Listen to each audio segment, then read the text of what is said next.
صحیح بخاری جلد اول کتاب الایمان باب ان الایمان هو العمل حدیث نمبر 26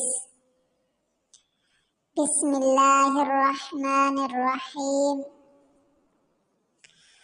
رسول اللہ صلی اللہ علیہ وسلم سے پوچھا گیا کون سا عمل افضل ہے؟ آپ صلی اللہ علیہ وسلم نے فرمایا اللہ اور اس کے رسول کے ساتھ ایمان لانا۔ پھر پوچھا گیا کون سا عمل افضل ہے؟ آپ صلی اللہ علیہ وسلم نے فرمایا اللہ کی راہ میں قتال کرنا۔ پھر پوچھا گیا کون سا عمل افضل ہے؟ فرمایا حج مبرور۔